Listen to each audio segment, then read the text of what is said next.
हम लोग कुछ मिसलेनियस न्यूमेरिकल करें potential and potential energy topic पर। बहुत सारा न्यूमेरिकल पीछे भी किया, कुछ mixed questions potential and potential energy में। देखो, एक चार्ज पार्टिकल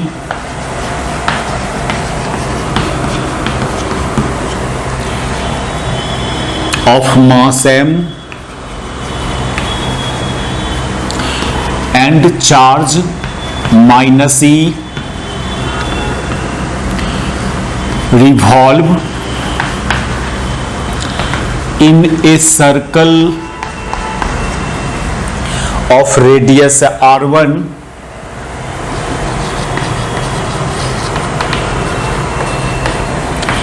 around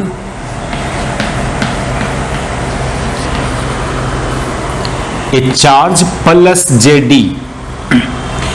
सपोज करो एक इलेक्ट्रॉन है जिसका चार्ज माइनस E और वो न्यूक्लियस के अराउंड रोटेट कर रहा है विथ R1 रेडियस के न्यूक्लियस पर। ये न्यूक्लियस का चार्ज हुआ एट Z एटॉमिक नंबर हुआ टू ऑफ दैट न्यूक्लियस। तो टोटल चार्ज और nucleus positive charge plus JD। ठीक है, find work done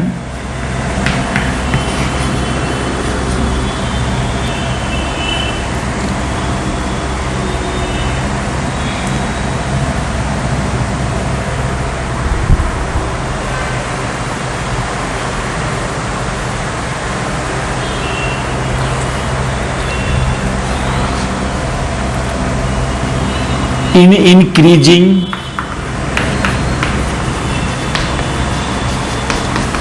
the radius of circle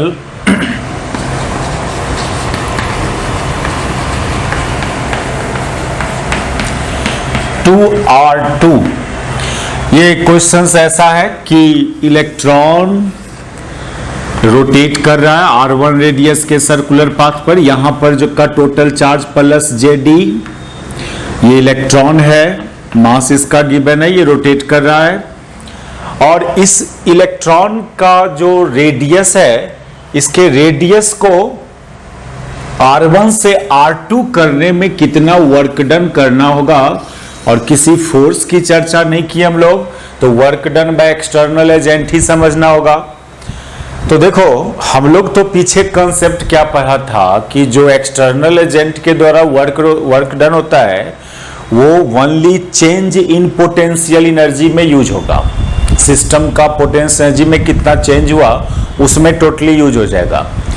लेकिन ये तो तब जब सिस्टम का या पार्टिकल का चेंज इन काइनेटिक एनर्जी 0, तब टोटली जो आपके द्वारा वर्क डन होगा वो work done only change in potential energy में यूज होगा। लेकिन यहां पर ये इलेक्ट्रॉन रोटेट कर रहा है न्यूक्लियस के अराउंड कुछ है स्पीड से। मान लो इसका स्पीड यहां पर v1 है इस सर्कल में, और जब आप इसको R2 रेडियस के सर्कुलर पाथ पर पहुंचा देंगे वर्क डन करके, तो इसका स्पीड ये चेंज करेगा, स्पीड इसका चेंज कर जाएगा, v1 से v2 हो जाएगा। क्यों स्पीड चेंज करेगा वो देखो आप। यदि आप एक्सटर्नल एजेंट वर्क डन किया इस इलेक्ट्रॉन पर और इसको R2 रेडियस के सर्कल पर ले जा रहा है, तो उस सर्कल में उस इलेक्ट्रॉन का स्पीड v1 नहीं रहेगा, चेंज कर जाएगा। ऐसा इसलिए देखो, इलेक्ट्रॉन पर जो फोर्स लग रहा है हम लोग का सेंट्रीपिटल फोर्स, ये इलेक्ट्रिक फोर्स बाय न्यूक्लियस, और ये फोर्स डायरेक्टेड टुवर्ड्स सेंटर। इस फोर्स का जो टॉर्क होगा इस इलेक्ट्रॉन पर अबाउट न्यूक्लियस वो 0 होगा। Torque of this electric force between plus JD and minus E about nucleus is 0। तो there exist an electric force between electron and plus JD। There exist an electric force between minus E and plus JD, which is directed towards center, directed towards center. Hence torque of this force about center या nucleus बोलो उसको, about center is zero. जब torque zero हुआ उस force electric force का, that is उस electron का angular momentum constant होगा। Hence angular momentum of electron will constant.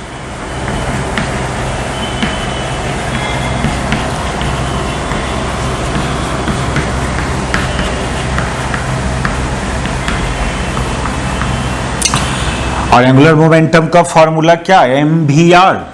तो M V one R one equal to M V two R two. देखो radius, mass तो same है, radius यदि change हुआ है तो वेलोसिटी भी चेंज होना होगा इलेक्ट्रॉन को, तब एंगुलर मोमेंटम कांस्टेंट होगा।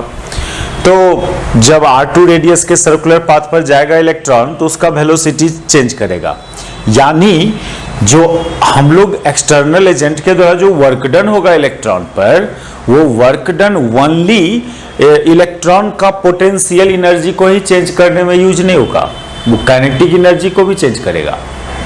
इसलिए पहले हम लोग बहुत सारे न्यूमेरिकल जब बनाए थे उसमें बोलते थे कि work done by external agent is equal to change in potential energy of system. वो थ्योरी यहां पर फेल होगा। वो वहां पर क्यों ट्रू था ये थ्योरी? क्योंकि वहां पर स्लोली आप वर्क करते थे, स्लोली लाते थे पार्टिकल को, इस तरह से लाते थे कि उस पार्टिकल का काइनेटिक एनर्जी में चेंज नहीं हो। इसलिए जो वर्क डन किया जा रहा था वो टोटली पोटेंशियल एनर्जी को चेंज करने में यूज होता था। तो जो वर्क डन होगा वो work done simply potential energy का को ही चेंज करने में यूज नहीं होगा, काइनेटिक एनर्जी को भी चेंज करेगा। तो एक काम करते हैं हम लोग, जब r1 रेडियस के सर्कल पर रोटेट कर रहा था उस समय इलेक्ट्रॉन का टोटल एनर्जी कितना है वो फाइंड करें। फिर r2 रेडियस पर लेके चले जाओगे तो उस समय उसका टोटल एनर्जी कितना है, और देखेंगे कि एनर्जी में कितना चेंज हुआ, टोटल एनर्जी में कितना चेंज हुआ। सिंपली पोटेंशियल एनर्जी का चेंज अब नहीं देखना आपको, टोटल एनर्जी में कितना चेंज हुआ। यहां पर work done by external agent simply potential energy को चेंज करने में यूज नहीं होगा, काइनेटिक एनर्जी चेंज हो रहा है। इसलिए first find total energy, first find total energy of electron in an orbit. तो दो एनर्जी होगा इलेक्ट्रॉन में, एक काइनेटिक, इसको E से डिनोट करें, एक काइनेटिक एनर्जी हाफ mv², और एक potential energy Q1 Q2 by 4πε0r। तो जब वो r1 रेडियस के सर्कुलर पाथ पर था तो उस समय का टोटल एनर्जी को E1 से डिनोट करो तो हाफ mv1², और उस समय potential energy plus JD into minus C by 4πε0r1। ये इसको भी इसी के टर्म्स, इसी के जैसा कन्वर्ट हो सकता है। ये टर्म वेलोसिटी पता नहीं है r1 रेडियस के सर्कल पर, इसलिए काइनेटिक एनर्जी या नन है, पोटेंशियल एनर्जी तो आप देख रहे हो। काइनेटिक एनर्जी को पोटेंशियल इसी टाइप का रिजल्ट में लाया जा सकता है। वो कैसे? देखो, चूंकि वो सर्कुलर पाथ पर रोटेट कर रहा है इलेक्ट्रॉन, तो उस पर एक सेंट्रीपिटल फोर्स एक्ट करना चाहिए। ये जो इलेक्ट्रिक फोर्स हुआ बिटवीन न्यूक्लियस एंड इलेक्ट्रॉन, ये electric force behaves as centripetal force. तो जो कंडीशन है सर्कुलर मोशन का, कंडीशन ऑफ सर्कुलर मोशन कि सेंट्रीपिटल फोर्स, ये जो इलेक्ट्रिक फोर्स है, इलेक्ट्रिक फोर्स वो यहां पर सेंट्रीपिटल फोर्स की तरह बिहेव करेगा। मोशन सर्कुलर है तो उस पर एक सेंट्रीपिटल फोर्स लगना चाहिए जो डायरेक्टेड टुवर्ड्स सेंटर। तो यहां पर electric force between JD and electron behaves as centripetal force. और इलेक्ट्रिक फोर्स तो हो गया कितना, इलेक्ट्रिक फोर्स का मैग्नीट्यूड कितना, जेडी इंटू ई, फोर्स का मैग्नीट्यूड ले रहे हैं, चार्ज का साइन मत यूज करना, चार्ज का भी मैग्नीट्यूड ही यूज करना, फोर्स का मैग्नीट्यूड ले लिया जा रहा है 4 pi epsilon naught R square, और सेंट्रीपिटल फोर्स का formula half mv1 square by R, ये r1 लेना, r1 एक r1 cancel, that is mv1 square का एक वैल्यू यहां से आ रहा है J square by 4 pi epsilon not r1, इसलिए इस mv1 स्क्वायर का वैल्यू यहां पर सब्स्टिट्यूट कर दोगे तो half JD square by 4 pi epsilon not r1, और यहां पर minus JD square by 4 pi epsilon not r1। Potential energy में चार्ज को अपने साइन के साथ रखते हैं, यहां पर फोर्स का मैग्नीट्यूड लिख रहा था हम लोग, इसलिए चार्ज का भी मैग्नीट्यूड ही यूज करना है। और फिर इसको सॉल्व करेंगे तो ये minus JD square by 8 pi epsilon not r1, ये हुआ total energy of electron when it rotates in circle of radius r1। और जब वर्क डन करके एक्सटर्नल एजेंट इसको r2 रेडियस के सर्कल पर लेके चला जाएगा तो उस समय उसका टोटल एनर्जी जो हो जाएगा, and total energy of electron when it goes to the circle of radius r1, इसी को डायरेक्ट लिख दो, r1 की जगह r2 बस डाल देना है, E2 equal to JD square by 8 pi epsilon naught r2। अब देखो ये टोटल, तो जो वर्क डन हुआ एक्सटर्नल एजेंट के द्वारा वो सिंपली पोटेंशियल एनर्जी का चेंज में यूज नहीं होगा, वो टोटल एनर्जी में कितना चेंज हुआ। जब काइनेटिक एनर्जी में चेंज नहीं हो तब आपके द्वारा work done only potential energy को चेंज करने में यूज होगा, लेकिन यहां पर सिस्टम का काइनेटिक एनर्जी में भी चेंजिंग हो रहा है। तो वो जो कंसेप्ट हम लोग माइंड में बिठाए हुए थे कि work done by external agent is equal to change in potential energy, वो बात तब सही होगा जब काइनेटिक एनर्जी में चेंज नहीं हो। In general work done by external agent is equal to change in total energy of system. Thus work done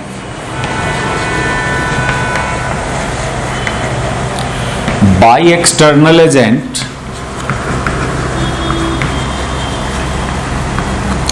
is equal to change in total energy, not only potential energy, that is E2 minus E1।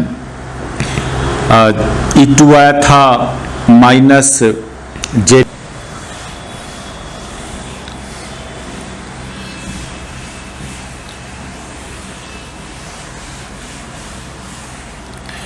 एकदम similar type का question है। In Bohr's model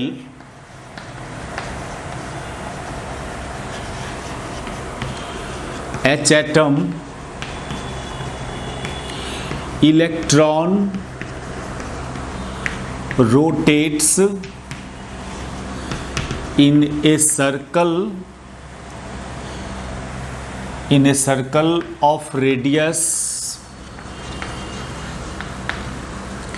bourse model में एक ही electron होता है और first orbit में rotate करता है। फर्स्ट ऑर्बिट का रेडियस जनरली 0.529 एंगस्ट्रम, उसको रफली 0.53 एंगस्ट्रम बोल सकते हैं। Radius of 0.53 angstrom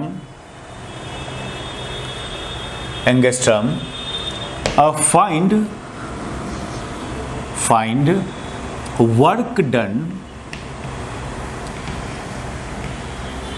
work done or energy needed from outside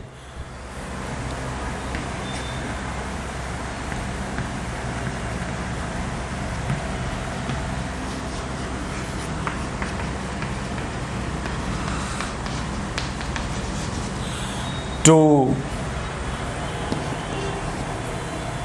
tier, या आप इसको ऐसे बोलो, to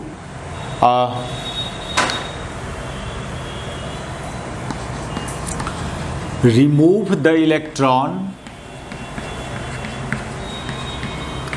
from surface of nucleus.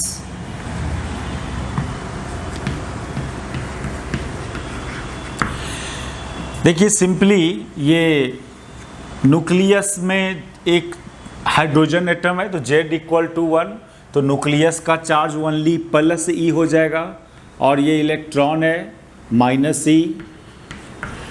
इसका रेडियस गिवन है R equal to 0.53 angstrom, that is 10 to the power -10 metre. तो इसको, इस इलेक्ट्रॉन को न्यूक्लियस के या एटम के सरफेस से लूज करने में, सरफेस से बाहर ले जाने में, या उसको बोलो सरफेस से डीअटैच करने में कितना एनर्जी चाहिए इलेक्ट्रॉन को, या कितना वर्क डन करना पड़ेगा। इसको एक तरह से, इस एनर्जी को आयोनाइजेशन एनर्जी भी बोलते हैं। the amount of energy required to electron remove from surface of atom is called ionization energy।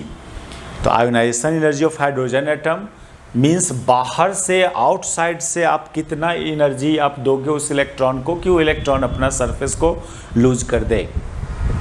तो आप ये पता कीजिए कि इलेक्ट्रॉन में टोटल एनर्जी है कितना वहाँ पर, और सरफेस से बाहर ले जाना मीन्स आप उसको समझे वो इन्फिनिटी पर ले जाना, यानी वो न्यूक्लियस का फील्ड से बाहर कर देना।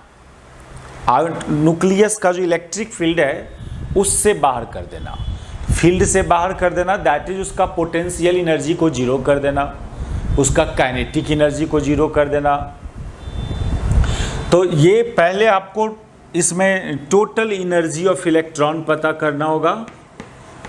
Total energy of electron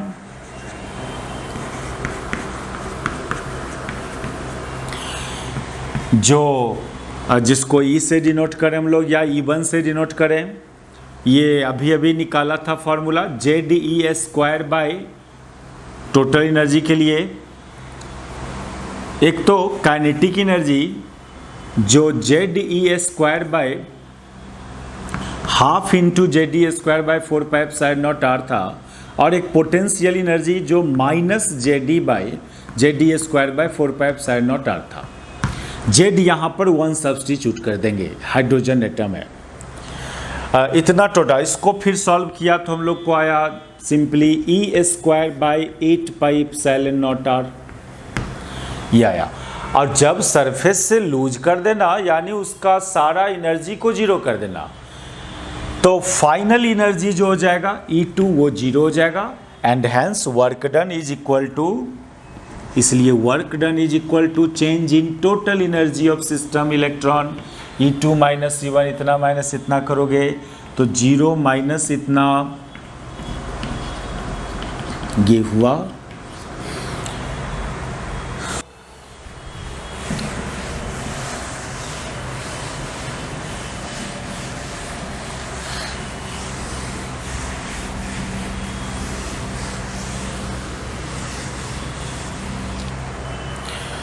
A particle of mass m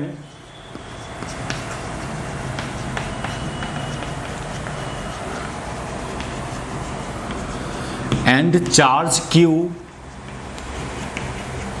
is projected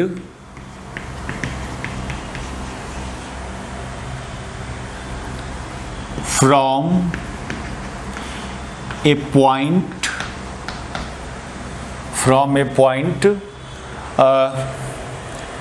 r√3r 0 0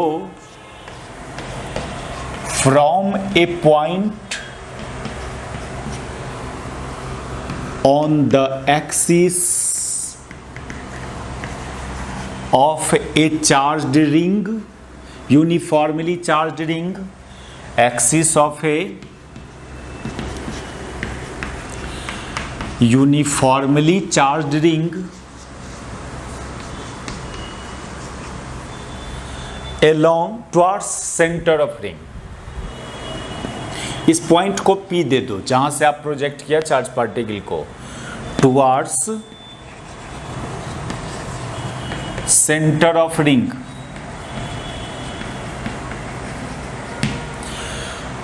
Find the minimum speed of projection so that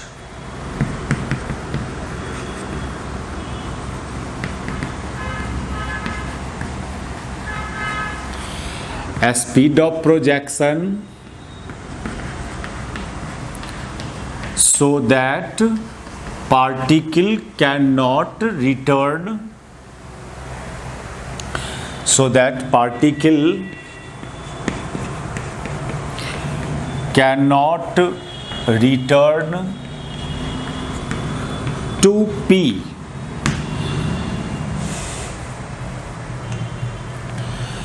देखो ये एक चार्ज्ड रिंग है, इसका लीनियर चार्ज डेंसिटी गिवन है, यूनिफॉर्मली चार्ज्ड रिंग, यहाँ पर थोड़ा छूट गया, uniformly charge ring having linear charge density lambda, ये मेंशन कर देना, having linear charge density lambda. इसका रेडियस गिवन है, where R is the radius of, यहाँ पर जो आर देख रहे हो ये रेडियस ऑफ रिंग, इस पर चार्ज डिस्ट्रीब्यूटेड पॉजिटिवली चार्ज्ड, और इसके एक्सिस में, इसमें रिंग, ये फिगर गिवन है आपको, फिगर गिवन है, इसका लीनियर चार्ज डेंसिटी लेमडा, ये एक्सिस ऑफ रिंग। अब इसी एक्सिस के किसी पॉइंट से यदि हम लोग इसको रिंग के सेंटर को ओरिजिन मानेंगे कोऑर्डिनेट सिस्टम का, और रिंग के एक्सिस को एक्स एक्सिस से जूम कर लो, तो यही वो पॉइंट है जिसका एक्स कोऑर्डिनेट है √3r000। यहाँ से आप एक चार्ज पार्टिकल पॉजिटिवली, ये चार्ज पार्टिकल है वो भी charge q and mass m को प्रोजेक्ट किया कुछ है स्पीड से, इस v का वैल्यू क्या हो कि ये पार्टिकल फिर से p पर रिटर्न नहीं हो। देखो दोनों पॉजिटिवली चाहिए, ये चार्ज भी पॉजिटिव चार्ज है +q, तो ये रिटर्न नहीं हो p की तरफ, तो कम से कम इस चार्ज पार्टिकल में इतना स्पीड डालना होगा कि वो रिंग के सेंटर तक आ जाए। देखो रिंग का अपना एक इलेक्ट्रिक फील्ड होगा उस डायरेक्शन में, वो फील्ड उस चार्ज पर उधर फोर्स लगा रहा होगा, hence velocity of charge particle decreases, तो वेलोसिटी डिक्रीज करेगा चार्ज पार्टिकल, डिसिलेरेशन होगा चार्ज पार्टिकल में क्योंकि उस पर फोर्स लग रहा है इस डायरेक्शन में, रिंग का जो इलेक्ट्रिक फील्ड है इस डायरेक्शन में है, इसलिए इस पर जो इलेक्ट्रिक फोर्स लगेगा इस डायरेक्शन में लगेगा electric force, and hence there is a deceleration in charge particle. तो ऐसा नहीं हो कि वो सेंटर पर पहुंचने से पहले ही उसका वेलोसिटी 0 हो जाएगा, यदि सेंटर पर पहुंचने से पहले ही वेलोसिटी 0 हो जाएगा तो फिर वो p की तरफ रिटर्न हो जाएगा। इसलिए कम से कम इतना स्पीड इसमें देना होगा कि ये सेंटर तक पहुंच जाए, सेंटर पर उसका वेलोसिटी 0 हो जाए या 0 से ज़्यादा हो, 0 से कम नहीं हो, ये मतलब कि एनी हाउ यहाँ इसको क्रॉस कर जाए, इसको क्रॉस यदि कर गया आपका चार्ज पार्टिकल, तो अब इधर की बात करोगे तो इस तरफ जाते हैं तो इस तरफ फील्ड का डायरेक्शन इधर है, रिंग के इस साइड इलेक्ट्रिक फील्ड का डायरेक्शन इधर, तो फिर तो ये फील्ड उसमें एक्सेलरेशन ला देगा, उधर रिटर्न नहीं होगा। इसलिए एनी हाउ आपको यहाँ पर पहुँचाना है, और इसका वैल्यू मिनिमम की बात हो रहा है, तो मिनिमम का मतलब ये हुआ कि उतने ही आप दो यहाँ पर स्पीड की, यहाँ आते आते इसका वेलोसिटी 0 हो जाए, और यदि इस मिनिमम से ज़्यादा भी कर दे रहे हैं तो यही होगा कि यहाँ पर वेलोसिटी इसका 0 नहीं होगा, क्रॉस कर जाएगा सेंटर को, और फिर इधर उस पर ये फील्ड उधर फोर्स लगाएगा, वो कभी रिटर्न नहीं होगा। तो मिनिमम वैल्यू वेलोसिटी का तब रीड करेंगे जब ये वैल्यू उतना हो कि यहाँ पर का वेलोसिटी 0 हो जाए, और यदि यहाँ पर का वेलोसिटी 0 नहीं हो रहा है दैट इज वो वेलोसिटी को मिनिमम नहीं बोलेंगे। तो यहाँ का स्पीड फाइंड करना है। यहाँ का स्पीड आप जान रहे हो, और यहाँ पर आपके चार्ज पार्टिकल पर only electric field force exert कर रहा है, कोई अदर एक्सटर्नल फोर्स और नॉन कंजर्वेटिव फोर्स नहीं है। तो बहुत सारा जो न्यूमेरिकल्स होता है कंजर्वेशन ऑफ एनर्जी अप्लाई करके जो पूछा जाता है वो फाइंड किया जाएगा। ये सब सिस्टम कुछ ऐसा है जहाँ पर आप एनर्जी कंजर्वेशन अप्लाई करके जो पूछ रहा है वो फाइंड करोगे। और एनर्जी कंजर्वेशन अप्लाई करने के लिए बस कंडीशंस ये कि कोई non conservative force, only conservative force act करे सिस्टम पर, पार्टिकल पर, अदर कोई फोर्स सब एब्सेंट होना चाहिए। तो यहाँ भी चार्ज पार्टिकल पर ओनली रिंग का इलेक्ट्रिक फील्ड लगा रहा है, that is conservative force only act कर रहा है, इसलिए हम लोग कंजर्वेशन ऑफ एनर्जी अप्लाई करेंगे। तो एक काम करें हम लोग, जब वो P पॉइंट पर था चार्ज तो वहाँ का kinetic energy at P half mv, और वहाँ का स्पीड को ही तो फाइंड करना, उसको मिनिमम मान लिए हो। और पोटेंशियल एनर्जी एट P, देखो potential energy U equal to QV, तो UP that is Q into VP। ये रिंग का यहाँ पर पोटेंशियल किसका होगा, इस रिंग का पोटेंशियल होगा।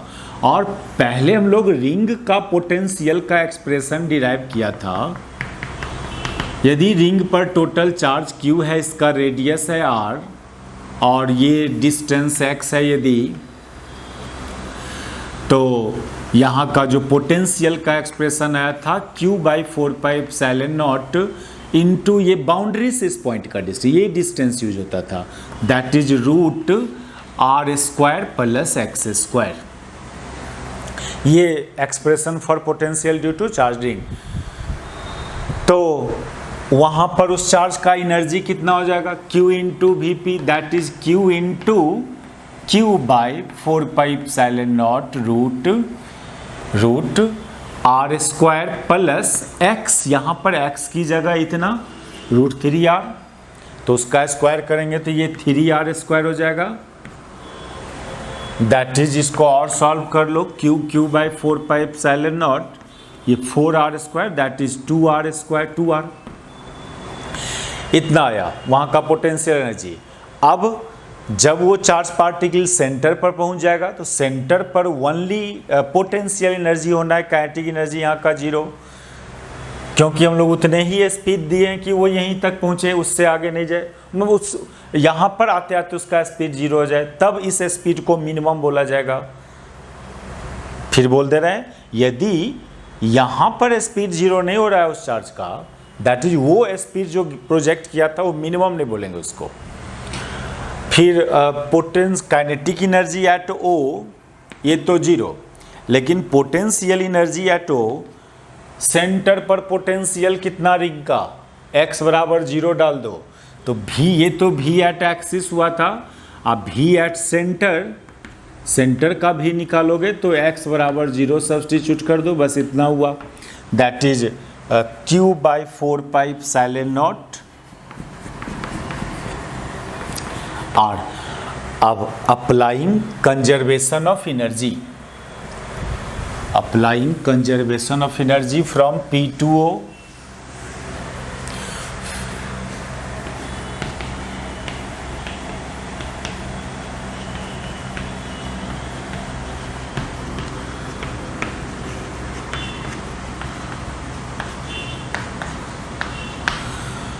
That is KA plus UA equal to KO plus UO।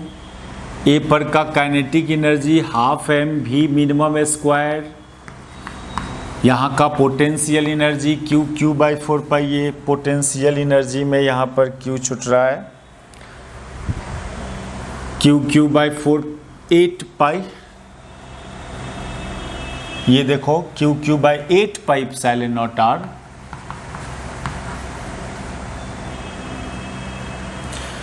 और सेंटर पर का काइनेटिक एनर्जी 0 और यहाँ पर पोटेंशियल एनर्जी Q/4πε0R। इसको सॉल्व करेंगे, भी मिनिमम का वैल्यू आ। एक नेक्स्ट न्यूमेरिकल हम लोग देखें फिर, A charge particle 8 millicoulomb is kept at origin of coordinate system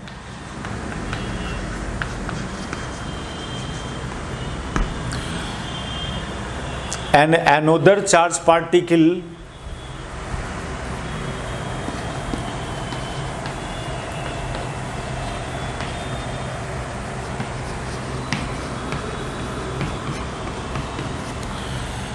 minus 2 into 10 to the power minus 9 coulomb is moved from 0.03 to 400 through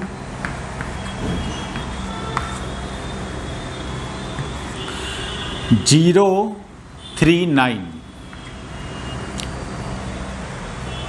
Find work done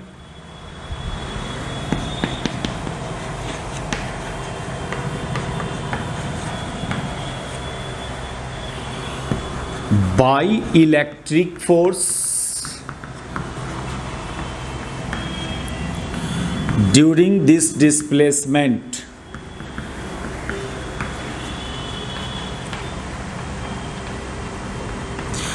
देखिए suppose करो ये Z axis है, ये x axis, ये Y axis. एक charge particle को origin पर रखने की बात किया गया है और वो चार्ज है 8 मिलीकूलम।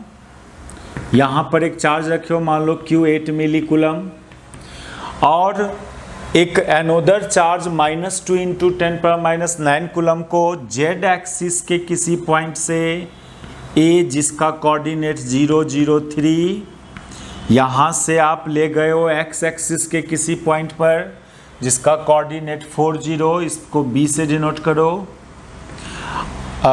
तो आप एक पॉइंट ए से पॉइंट सी पर जा रहे हो थ्रू ए पॉइंट इतना, और ये पॉइंट हमारा YZ प्लेन में है, तो यहाँ पर वो पॉइंट है B जिसका कोऑर्डिनेट है 0 3 9 YZ प्लेन में। तो ऐसा एक्चुअली आप यहाँ A से इस पर गया, अब फिर यहाँ से यहाँ गया आप, सॉरी, फिर यहाँ से यहाँ पर गया एक चार्ज पार्टिकल को लेके, A से B होते हुए C पर गया। तो ऐसा करने में work done by electric force कितना हुआ? ठीक है, तो यहां पर तो स्लोली मूवमेंट करवा रहे हैं। जो वर्क डन होगा बाय इलेक्ट्रिक फोर्स, पहले हम लोग work done against electric force find कर लें, क्योंकि work done against electric force तो डायरेक्ट सिस्टम का चेंज इन पोटेंशियल एनर्जी के बराबर होगा। और किस पॉइंट से आप गए from one point two other point, किस रास्ता से गए, क्या इंटरमीडिएट पोजीशन था एक जगह से दूसरे जगह ले जाने का, हम लोग देखें कि इस पर डिपेंड नहीं करता इलेक्ट्रिक फोर्स का वर्क, पाथ इंडिपेंडेंट होता है, उसको only initial and final position से मतलब होगा। तो इसलिए ये जो बोला कि पहले आप ए से सी पर गया थ्रू द पॉइंट बी, ये इस बात का कोई यूज नहीं। आपको ओनली पॉइंट ए से मतलब रहेगा पॉइंट सी से, since work done by electric force depends only on initial and final position, does not depends on intermediate position, या and does not depends on path of particle. तो work done against electric force आप find कर लो, जो direct आपको हो जाएगा change in potential energy of system. यहाँ पर ui कौन हुआ? इनिशियली ये चार्ज था, यहाँ पर ये चार्ज था ए पर, Q चार्ज,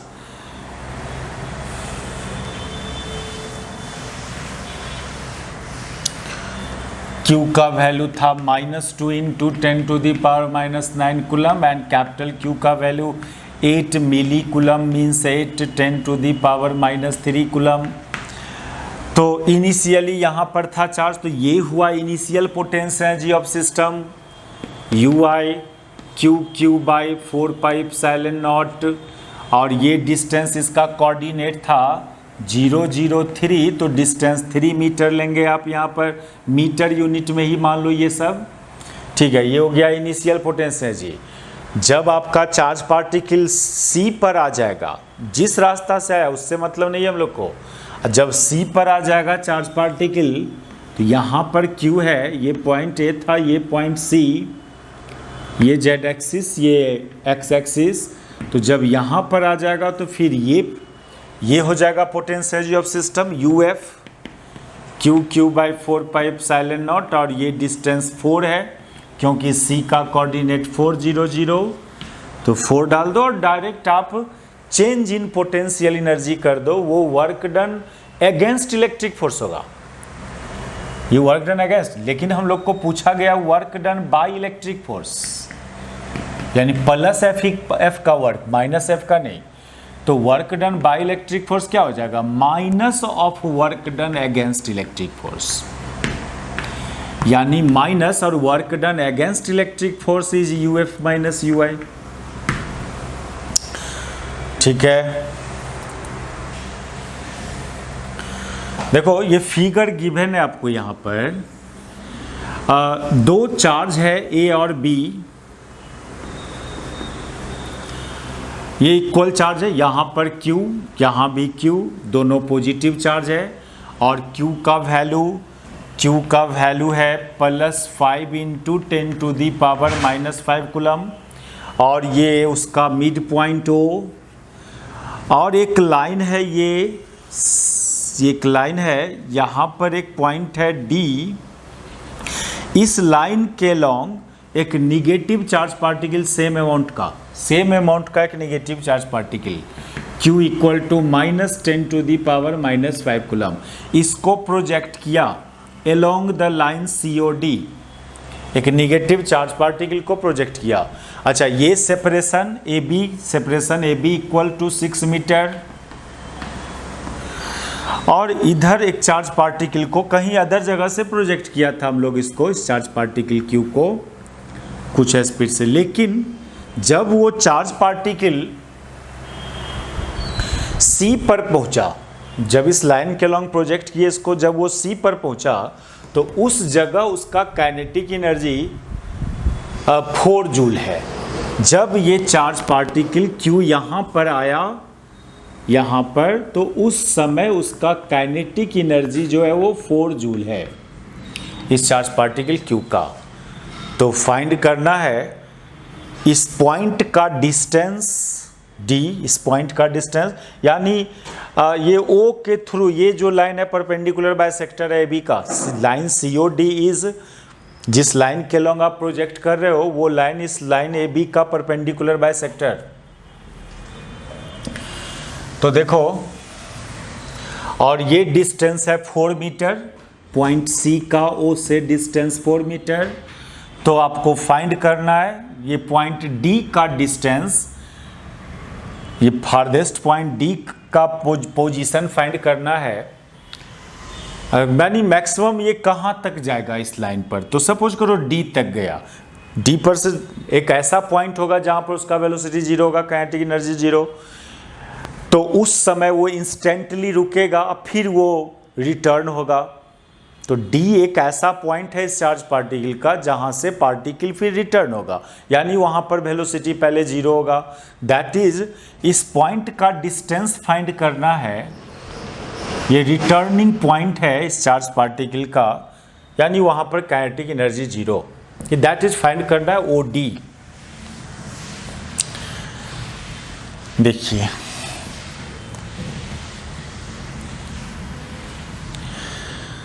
ये सिस्टम है, क्वेश्चंस क्लियर। एक लाइन A और B पर दो इक्वल पॉजिटिव चार्ज रखा हुआ, और एक another charge negative charge particle same amount का इस लाइन के परपेंडिकुलर बाइसेक्टर के लॉन्ग प्रोजेक्ट किया अलोंग COD। तो जब वो C पर पहुंचा, दैट इज O से 4 मीटर पर पहुंचा, तो उसका काइनेटिक एनर्जी 4 जूल। तो find position of point D या distance of point D where particle return, जहाँ से रिटर्न होगा उस पॉइंट का दूरी, दैट इज वहाँ पर काइनेटिक एनर्जी 0 होना चाहिए। At point D kinetic energy must be 0, क्योंकि इसको रिटर्निंग पॉइंट बोल रहे हो आप, मस्ट बी 0। तो ये भी क्वेश्चंस कंजर्वेशन ऑफ एनर्जी से बनेगा। जब आपका चार्ज पार्टिकल यहाँ पर था तो आप क्या एनर्जी है आपके सिस्टम का, जब ये चार्ज पार्टिकल यहाँ पर जाएगा तो क्या एनर्जी है सिस्टम का, फिर एनर्जी कंजर्वेशन अप्लाई कर दो। तो kinetic energy of Q at C पर जो काइनेटिक एनर्जी हो तो डायरेक्ट दिया हुआ है 4 joule, and potential energy of Q at C, तो ये तो इस दोनों चार्ज का पेयर बनाएंगे जो पोटेंशियल एनर्जी होगा। आपको इस चार्ज का एनर्जी पोटेंशियल एनर्जी फाइंड करना है, और आप बोले थे एक सिंगल चार्ज का जब एनर्जी निकालना हो, यहाँ पूरे सिस्टम का एनर्जी से मतलब नहीं है, इस सिंगल चार्ज का एनर्जी निकाल रहे हैं तो एक ये पेयर और एक ये पेयर, दोनों पेयर का एनर्जी का सम, और दोनों इक्वल होगा, और वो हो जाएगा QQ by 4 pipe 2QQ by 4 pi epsilon not. ये डिस्टेंस कितना, ये 6 मीटर है पूरा, ये 3 मीटर, तो और ये डिस्टेंस 4 मीटर, तो ये कितना हो जाएगा डायगोनल, ये लेंथ हो जाएगा √9 + 16 दैट इज 5 मीटर। तो यहाँ पर 5 यूज कर दोगे, ये हो गया पोटेंशियल एनर्जी। तो टोटल एनर्जी एट C, इसलिए total energy at C, E at C kinetic plus potential, kinetic energy 4 joule plus potential 2QQ by 4 pi epsilon naught into 5।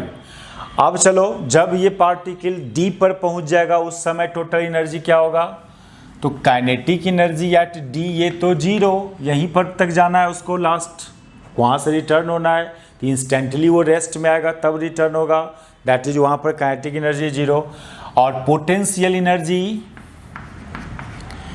Eight D, potential energy किसका, of a small Q at D, ये भी kinetic energy of a small Q at D, ऐसे लिखो kinetic energy of a small Q at D, ये 0। और potential energy यहाँ पर ये इतना, ये इतना। अब यही दूरी तो नहीं पता है हम लोग को, ये डिस्टेंस तो नहीं पता है, यही तो फाइंड करना है। ये 3 है, ये तो 3 है, इसको आप x मान लीजिए इस डिस्टेंस को, तो ये लेंथ कितना आ जाएगा, ये लेंथ आ जाएगा √9 + x²। तो पोटेंशियल एनर्जी चूंकि दोनों पेयर का पोटेंशियल एनर्जी सेम होगा, इसको अलग फिगर से समझ ले आप, इसको अलग फिगर से समझो। ये था लाइन AB, ये पॉइंट D, ये डिस्टेंस नहीं पता है x, तो ये डिस्टेंस हो गया आपका √x² + 9। तो एक चार्ज यहाँ, एक चार्ज यहाँ, और स्मॉल q यहाँ आ गया है, तो इस केस में इस स्मॉल q का जो एनर्जी होगा उसमें इस पेयर का एनर्जी प्लस इस पेयर का एनर्जी, तो ये भी हो जाएगा 2QQ by 4 pi epsilon not √x² + 9। तो फिर यहाँ का टोटल एनर्जी हो जाएगा E2 0 + 2QQ by 4 pi epsilon not √x² + 9। फिर आप एनर्जी कंजर्वेशन यूज कर दीजिए, x का वैल्यू आ जाएगा। तो फ्रॉम कंजर्वेशन ऑफ एनर्जी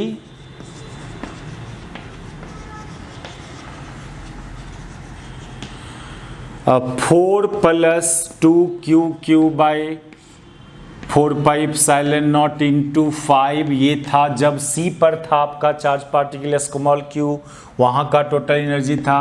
जब D पर चला गया तो total energy 2QQ by 4 pi epsilon naught into √x² + 9। Solving this expression we can find x जो डी का डिस्टेंस निकालना था